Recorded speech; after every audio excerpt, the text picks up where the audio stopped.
Hey guys, welcome back to another video. Today we're going to be talking about foot pain. So one of the most common things that I see here at the clinic is pain in the feet, also known as plantar fasciitis. I'm going to be going into detail about this and what you can do about your plantar fasciitis pain. Stay tuned.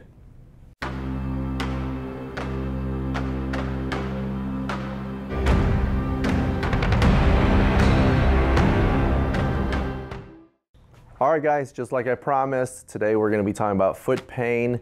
Plantar fasciitis is usually what people are diagnosed with, but I'm going to talk about different parts of the foot and what could be causing your pain. So foot pain, in all honesty, is very easy to take care of and to treat yourself. Most of the foot pain that people experience is because they don't have enough flexibility in their ankle. Now, the ankle has an attachment to it on the back end, on the heel, and that's going to be your Achilles tendon. Okay, so on the back side of the ankle,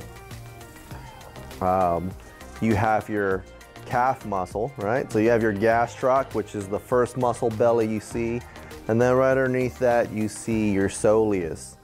Now, the calf muscle, right, what a lot of people don't know, is that the calf muscle actually starts here at the back of the knee, right? So here's the knee joint, here's the back of the knee, where people usually get their Baker cyst, and the calf muscle runs this way.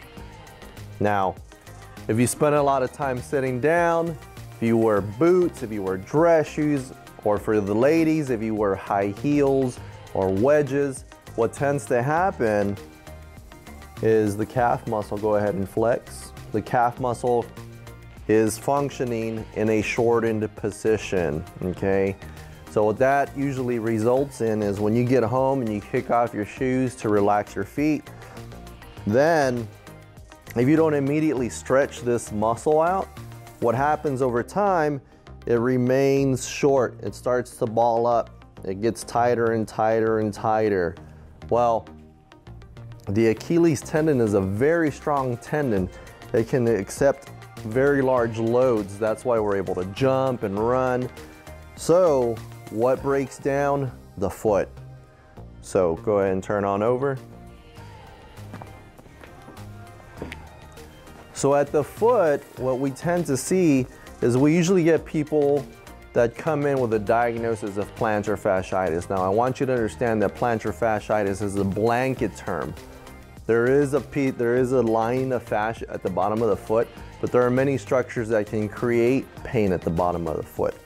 Okay, so first and foremost, here at the top, since we're here, we have the cuboid, right? So the cuboid bone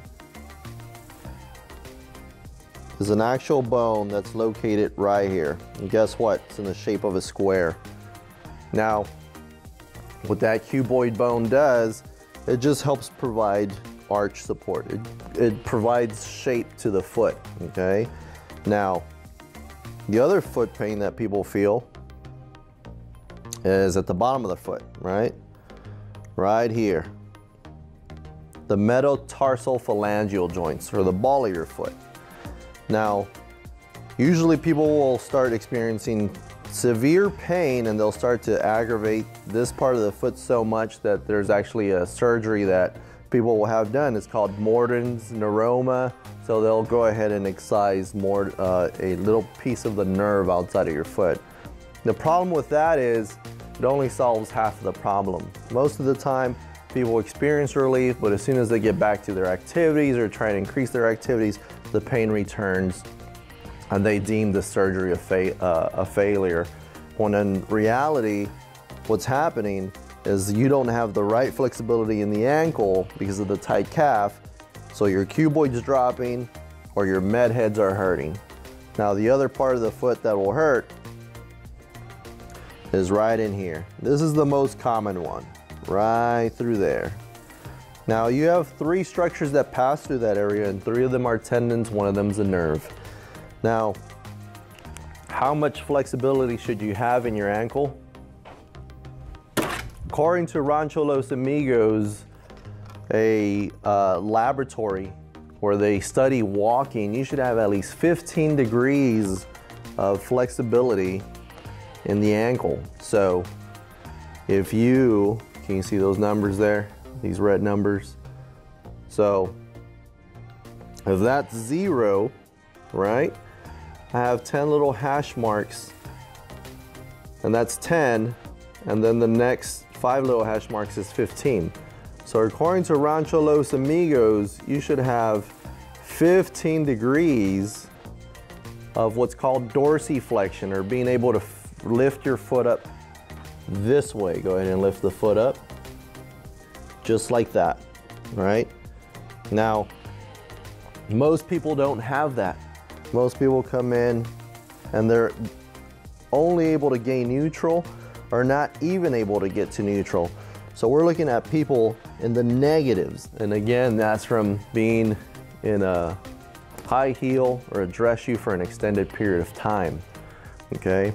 So you have your cuboid, you have your medial foot pain, you have your metatarsalgia pain, so your pain at the ball of the foot. And all those things can easily be addressed if you restore the flexibility in the calf.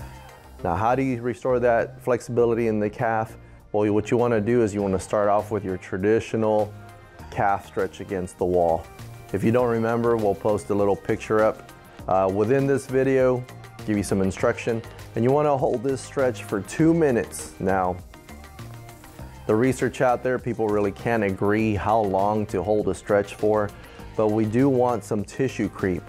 So we want some lengthening of the tissue, and you want to stretch that every day, every day, every day. And when you should notice a decrease in your foot pain over time. Now, along with that, you also need to be in the proper footwear. If you don't know what proper footwear is for your foot type, then go back to our videos and look up on the top right-hand corner, and you should see the previous videos that we've put up. What's your foot type? So with that being said, I'm Dr. Jorge Guerrero, aka Dr. G from Callus Physical Therapy, and hopefully that gets you a step up in the right direction to get rid of your foot pain.